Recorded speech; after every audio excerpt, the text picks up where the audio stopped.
Okay guys, this is not MMC, this is the candlestick concepts. ये candlestick concepts के अंदर आते हैं, सारी की सारी चीज़ें लेवल्स के अंदर है। ये MMC नहीं है, दिस इज़ द बेसिक जो मैंने क्रिएट करा है। तो आज आपका डे 1 है, ठीक है। कल मैंने समझाया, आप उसको ऐसे समझ सकते हो। आज डे 1 है। प्लीज़ अगर कोई है यहाँ पर तो एक काम करते रहना। देखो डेली मैं नहीं बताऊंगा आपको, क्योंकि इतना कॉन्सेप्ट नहीं है बेसिक टू एडवांस में, ठीक है। डेली मैं लाइव स्ट्रीम पे नहीं आऊँगा गोल्ड में, कभी कभी आऊँगा, आपको बता दूंगा जब मैं आऊँगा, ठीक है। प्रैक्टिस इसमें ज़्यादा इंपॉर्टेंट है, कॉन्सेप्ट ज़्यादा नहीं, समझना ज़्यादा इंपॉर्टेंट है, प्रैक्टिस करना ज़्यादा इंपॉर्टेंट। डे 1 है आपका, और आज मैं आपको बताना चाहता हूँ लेवल्स के बारे में। You know what are levels? Levels हमारे बहुत तरीके के होते हैं। बहुत तरीके के मतलब इतने तरीके के होते हैं कि उसे समझना ही बड़ा मुश्किल है, लेकिन अगर समझ लिया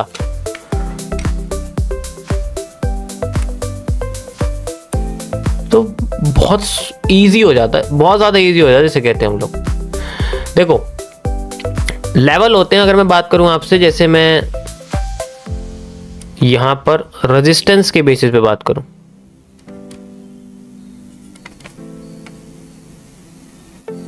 ठीक है, और यहां मैं बात करूं आपके सपोर्ट के बेसिस पे।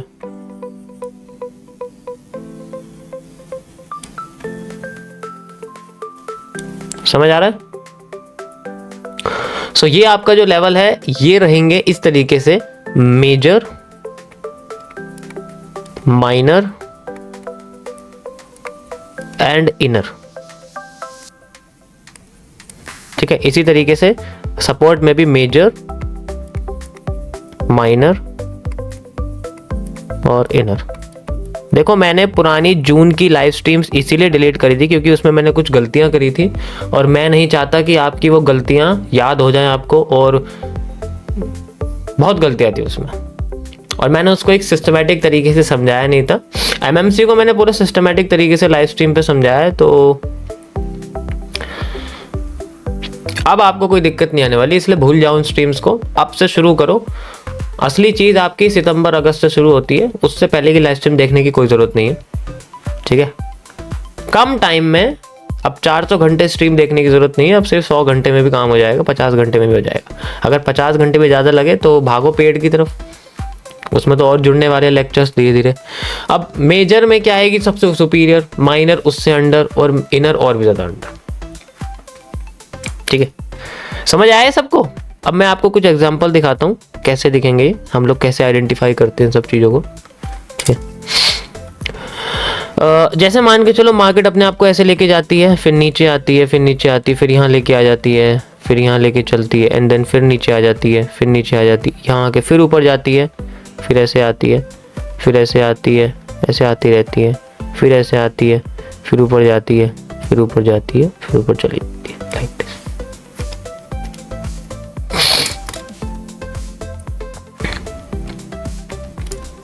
अब इसमें जो सबसे ऊपर के एरिया होते हैं, these are the major, these are the major, और ये जोन होते हैं, लाइन नहीं होते, मतलब पूरा का पूरा जोन होता है, आपको इसे जोन समझना पड़ेगा इसको, जिसमें मैक्सिमम से मैक्सिमम पॉइंट्स आपके नजर आ जाए। इसी तरीके से आपके ऊपर मैक्सिमम पॉइंट्स आपके जो है इसके अंदर आ जाए। अगर मैं इस तरीके से इसको लगाऊं, ऐसे करें। उसके बाद आपके पास में आते हैं माइनर, माइनर होते हैं इससे नीचे, जैसे कि ये आपके माइनर होते हैं, जैसे कि ये आपके माइनर होते हैं, ठीक है। अब इसके अंडर में जो होते हैं, जैसे कि ये आपके इनर होते हैं। देखो जो मेजर होते हैं ना, बेसिकली मेजर का काम होता है अपने से बड़े पैटर्न के लिए रखना। वैसे तो आप इसका टाइम फ्रेम भी बड़ा समझ सकते हो, ठीक है, पर अपने से बड़े पैटर्न मतलब पूरा का पूरा वो जो पैटर्न है।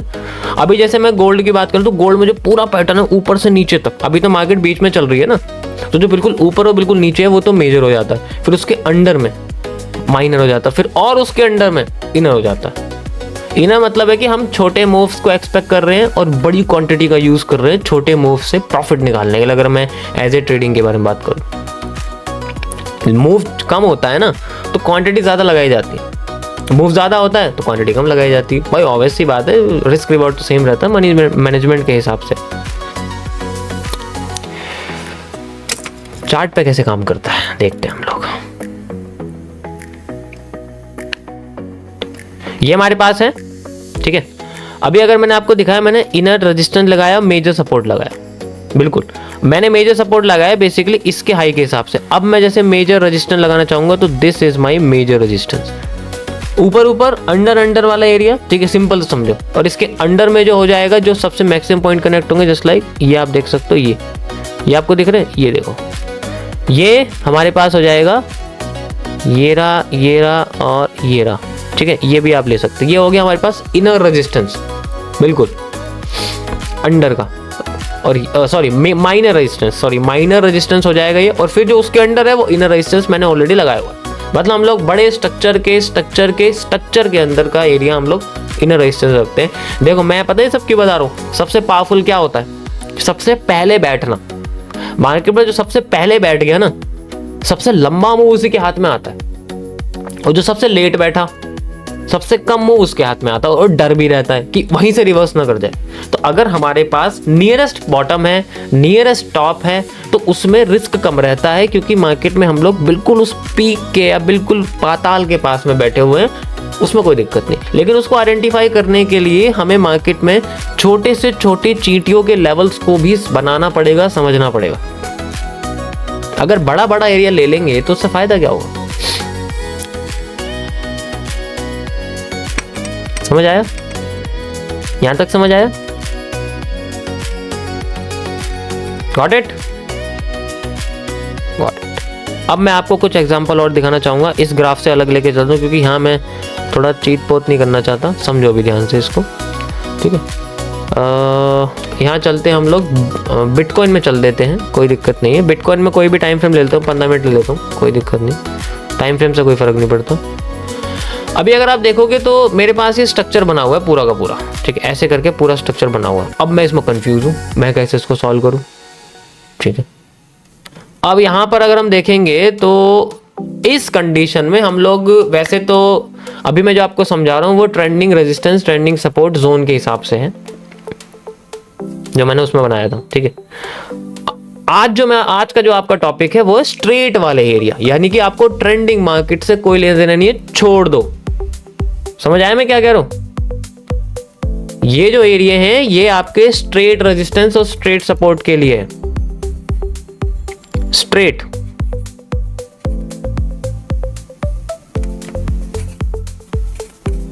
स्ट्रेट यानी कि ऐसे, अगर मार्केट ट्रेंडिंग में है, डाउन ट्रेंड में है, अप ट्रेंड में है, या फिर कर्व में है, तो इसका यूज मत कर लेना, इन्हें भूल जाओ।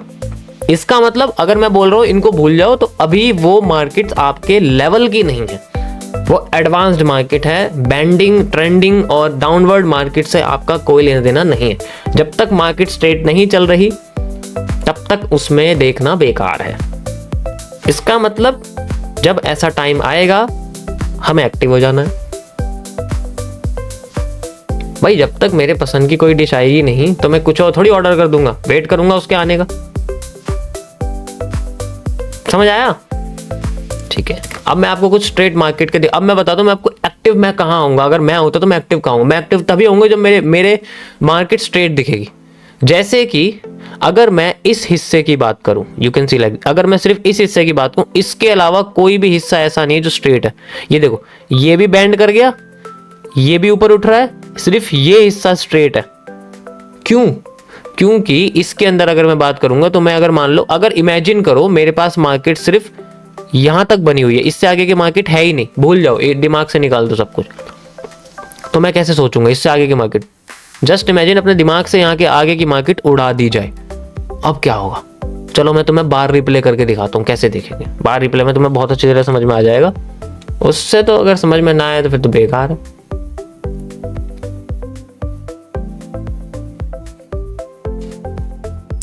मैं तुम्हें बाहर रिप्ले लॉग इन होने दो। यस, साइडवेज आप कह सकते हो, ठीक है, या आप ब्रोकर वाला यूज कर सकते हो। यहाँ पर देखो आपके पास, मैं USD JPY लेके चलता हूँ और यहाँ पर हम कोई भी स्ट्रेट मार्केट देख लेते हैं जो भी हमारे पास हो, उसके बेसिस पे हम लोग बात करेंगे। ये भी नहीं है स्ट्रेट, ठीक है।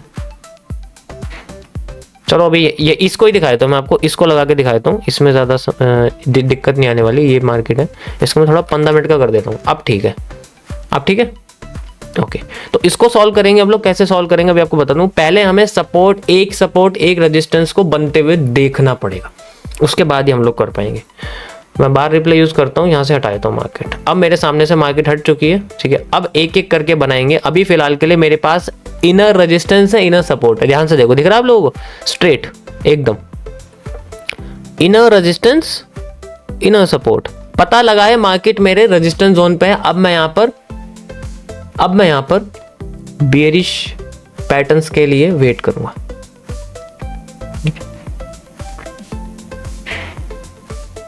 समझ आ रहा है? वेट करते हैं। जब रेजिस्टेंस में है तो मार्केट नीचे गिरती है, सपोर्ट पे होती है तो मार्केट ऊपर उठती है। अगर उसके सामने रिवर्सल कैंडलस्टिक पैटर्न आ जाए तो, वरना फिर कोई फायदा नहीं है। गिर गई और गिर गई। अब मेरे सपोर्ट पर आ चुके, लेकिन सपोर्ट से नीचे क्लोजिंग करती है। My support is now broken, इसीलिए हम इसको बोलेंगे ब्रेक ऑफ सपोर्ट या फिर ब्रेक ऑफ स्ट्रक्चर। क्या बोलते हैं इसको? ब्रेक ऑफ सपोर्ट या फिर ब्रेक ऑफ स्ट्रक्चर। नीचे तो उड़ चुकी है, नीचे क्लोजिंग कर चुकी है। अब इस सपोर्ट की कोई वैल्यू नहीं रह जाएगी, ये सिर्फ यहां तक लागू रहेगा। अब सारी चीजें शिफ्ट होंगी। अब नया रेजिस्टेंस देखते हैं। हम एमएमसी यूज करते तो मैं तो इसे यहां से लगा देता ऐसे करके, वो अलग बात है। चलो कोई बात नहीं, ये आ गया हमारे पास, ये एरिया है। और भी नीचे चली गई, कोई बात नहीं, पूरा ले लेते हैं, डबल कर देते हैं इसको। और भी नीचे जा चुकी है, यहाँ कुछ भी नहीं आया।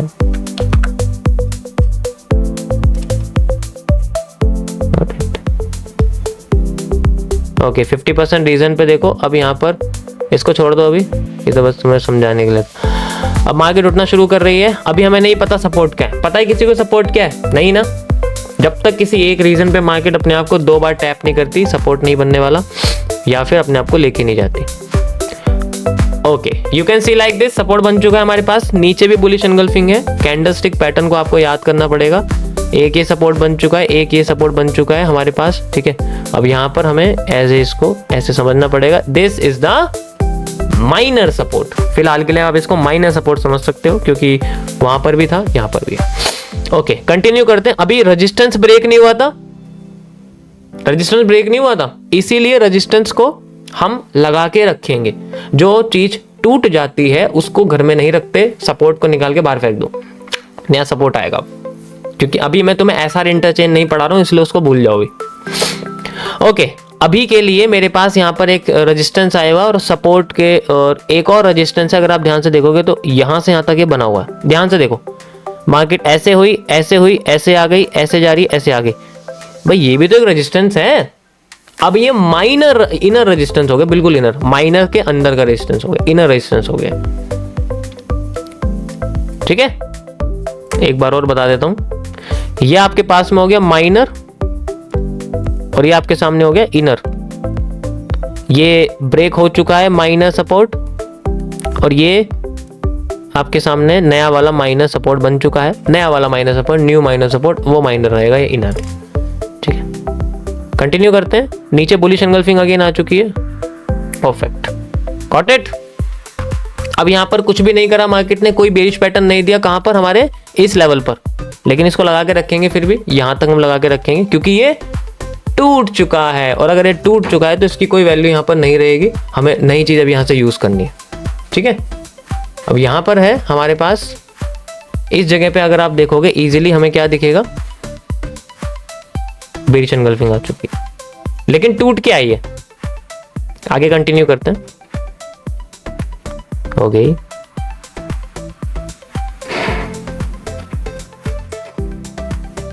कंसोलिडेट कर रही है मार्केट।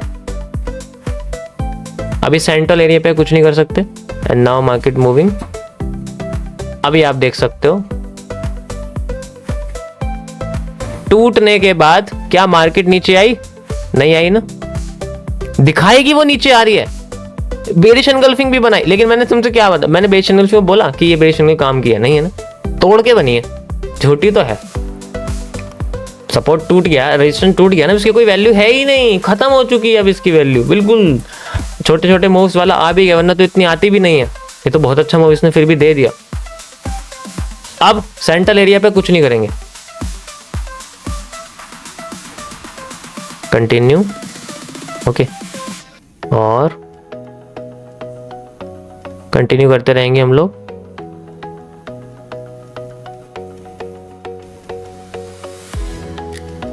इसको आगे कर देता हूं मैं लाइक दिस, एंड मार्केट दोबारा हमारे सपोर्ट पर आ चुकी है, आप देख सकते हो। एंड ये उठ चुकी है, लाइव पे चल रही है, अब ये इससे आगे नहीं जा रही। समझ आया? तीसरी बार इसी जगह पर आई है, बुलिश एंगल्फिंग बनाई हुई है, आप देख सकते हो। ये दिखा आपको बुलिश एंगल्फिंग, ये देखो सिंपल। अभी ये समझो कि हमें बुलिश पैटर्न वगैरह मिले हैं, यहां पर भी आई है देखो बुलिश एंगल्फिंग, ठीक है। लेकिन ये सिंगल कैंडलस्टिक पैटर्न है तो फेल भी हो सकते हैं, एक दो तो फेल होंगे यार, जब इतना बड़ा मूव मिलेगा तो एक दो तो फेल होंगे। ऐसे तो हो सकता है कि डायरेक्ट काम कर जाएंगे हर कैंडल, कुछ तो फेल होंगी। वो अलग बात है कि हम ऐसा सोच के रखें कि मैंने यहाँ ट्रेड लगाई हुई है और यहाँ से तक स्टॉप लॉस ले रखा, वो अलग बात। इससे फिर रिस्क रिवॉर्ड छोटा हो जाता है। अगर हम कैंडल पकड़ते हैं तो कैंडल के बेसिस पे रिस्क रिवॉर्ड बहुत बड़े हो जाते हैं। जस्ट लाइक ये पहले चलता था, मैं पहले की स्ट्रीम में देखोगे तो वहाँ चलता था मैं, ये कई सारी कैंडल्स फेल भी होती थी, बहुत कैंडल फेल होती थी, लेकिन रिस्क रिवॉर्ड 1:20, 1:30 ऐसे ऐसे निकल जाए। अभी भी देख लो कितना चल रहा है, 1:3। अभी लाइव चल रही है ना मार्केट में, क्या करूँ, देखो बंद कर देता हूँ, अभी लाइव चल रही है USDJPY। समझ आया? So this is how you can use the straight market support and resistance. अभी तो लाइव मार्केट में भी चल रही है, वैसे यूज कर सकते हो। बाकी तो आपके प्रैक्टिस के ऊपर ही काम करेगी। Got it?